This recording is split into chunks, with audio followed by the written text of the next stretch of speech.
president can actually focus on jobs. There have been some economic indicators this week that might offer a little bit of hope. Oil heading above $91 a barrel. There's a slightly improved housing market, but most analysts point to 2011 that looks bleaker than we saw in 2010. Peter Schiff, let's look ahead and try and predict where we're really headed.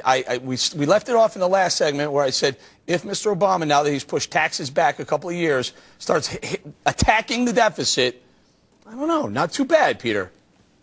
Well, they're not attacking the deficit. The deficit, we added $2 trillion of red ink in the last fiscal year if you use legitimate accounting principles. This year it's going to be even worse. You know, we're going to start to get the consequences of the last bailout, of the quantitative easing, which is our money losing value, the result of that being prices going up. So the price of oil is going up. Look at the price of grains. Look at soy. You see soybeans today in the teens? I mean, we're almost at $14. The cost of eating is going to get very expensive in 2011. Yes. The cost of driving is going to get very expensive. And look at interest rates. Interest rates are going to go up. They could go up a lot, and that's another nail in the coffin of the real estate market. The real estate market is not improving. Right. It's going to weaken in 2011 and 2012. That's not going to be good for employment. Brad, let me take it out to you. Karl Rove said, hey, you remember back during some of the better Bush years, we had 8-9% growth? Right. If you get 8 or 9% growth, as bad as the policies have been in the past that Peter points out, it kind of bails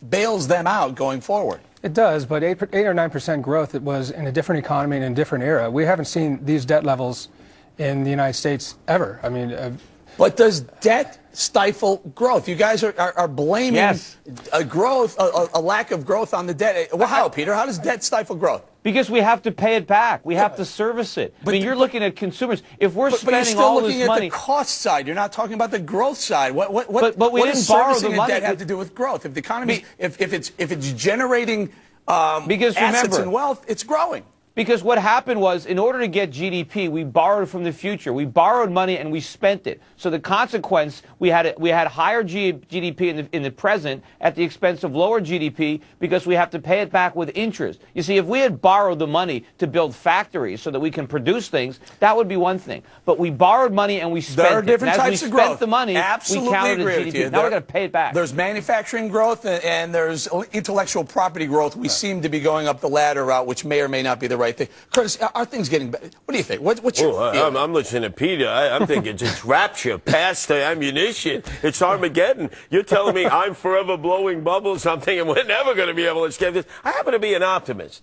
I happen to believe if you were to borrow to build factories, what are we going to manufacture when they're manufacturing everything over in Red China, Laos, Vietnam, that's Cambodia? Part of the problem, Curtis. What are we going to manufacture? We have to be realistic. Manufacture what we want to consume. I don't ever think that the unemployment rate is going to ever get down below 8%. We've got robotics. We've got computerization. We don't need people any longer. The recession. Hold on, guys. Hold on, cashier. You don't even have a human being at the cashier checkout joint any longer. We taught companies how to be leaner and meaner. The recession did.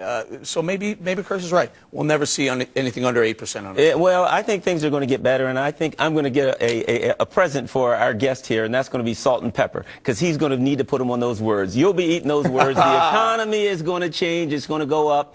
And I guess if President Obama, it's only his fault when things go down. As they go back up, the price of salt and pepper is going to go up. That's for sure. Hold on, guys. Take a look at this surveillance video of copper thieves at work willing to risk their lives to steal copper wire and tubing from job sites and abandoned buildings, because copper is yet another commodity that's soaring to new heights, setting a record price on Tuesday, rising 28% this year alone. But one trader's figured out a way to make a killing without stealing the stuff. He's hoarding it, sitting on almost half of the world's copper supply, possibly cornering the copper market. I said copper 15 times in that read. Peter, what about what's happening here? Forget the price of metals going up.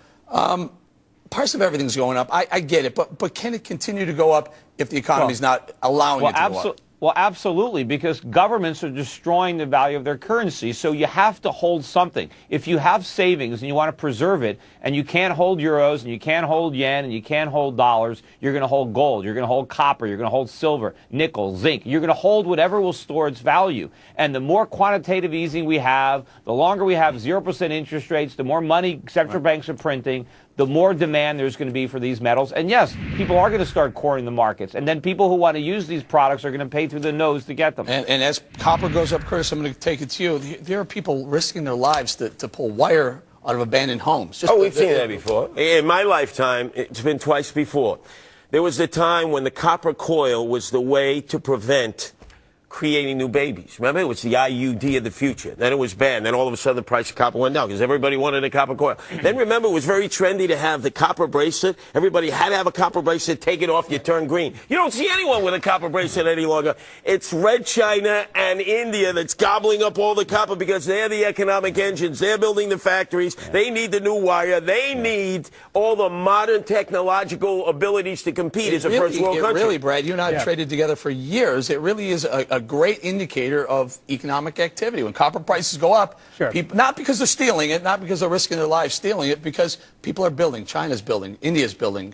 Brazil's growing. Yeah, this is actually an interesting story because metals are, as you know, are probably the most mysterious element of the commodities market. I mean, they make natural gas look like an open air auction, and what we're looking at here, though, this isn't just market activity. This isn't just countries hoarding. We're talking about supposedly a specific trader or entity owning 50%. We're talking about the guy who might be hoarding. When I think of that, I think that unless I've heard the phrase "new paradigm" so many times, I think unless this is different from 1907 and this is different from maybe the Hunt brothers or different from Amaranth with natural gas, when you try to own an entire stockpile, eventually what happens is markets catch on. They realize that there's only one way out. And I think what will happen is this: if it is done by a rogue speculator, for lack of a better term, I think it'll more regulation. It'll come off. Would this be a call for more regulation? Well, you know, not really, because the market does take care of itself in a lot of ways when it comes to precious metal. But I do think there is going to be kind of a new paradigm. I think there's something a little different now, and that is that people are moving towards precious metals. They look at Ireland, they look at Greece, they get scared of the instability, and I think a lot of people feel like precious metals are about the only thing that I can guarantee are going to keep the value for a while. I agree with you, Peter Schiff. You agree with him, right?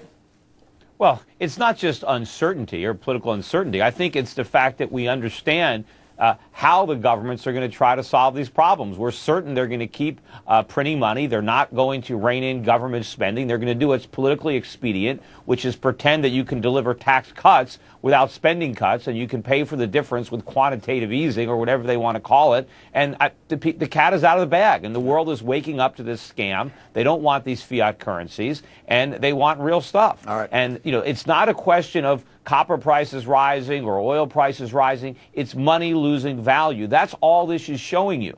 Right. We're going to have to leave it there, Peter. Great discussion. Love to have you back ASAP.